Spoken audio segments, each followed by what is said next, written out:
ቀን አላህ ያቅርብልን። የኩፍር ስርዓት ከነ ተከታዮቹ ተንኮታክቶ ከምድረ ገጽ ላይ ጠፍቶ ኢስላም የበላይ የሚሆንበትን አላህ ሳያሳየን አይግደለን። የኢስላም የበላይ ለመሆን እኛም ህይወታችንን፣ ገንዘባችንን፣ ጉልበታችንን ለመስጠት ወደ ኋላ የማንል ጀግኖች አላህ ያድርግልን። በሀገራችንም በሌሎችም ሙስሊም ሀገር የመጣውን በላ አላህ ያንሳልን።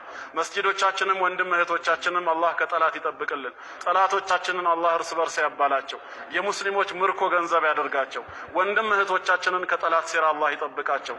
ወሰለላሁ ወሰለም ዐላ ነቢይና ሙሐመድ ወዐላ አሊሂ። ሃይማኖተኞች ሲበጠበጡ ብያለሁ፣ አሁንም ይበጠበጣል። ምንም ማስተካክለው ነገር የለም፣ ይቀጥላል። ዋዜማ ነው ያለፈው፣ ዋናው መበጥበጥ እየመጣ ኢየሱስ ዋናውን ቦታ እስከሚይዝ ድረስ ደረቅ ሃይማኖተኞች፣ አክራሪ ሃይማኖተኞች ገና ይበጠበጣሉ።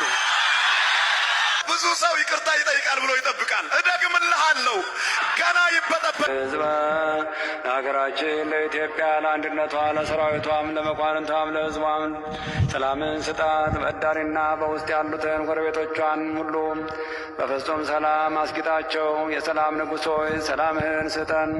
ሁሉን ሰጥተናልና እግዚአብሔር ሆይ ጥሪት አድርገ ዋጋችንን ስጠን።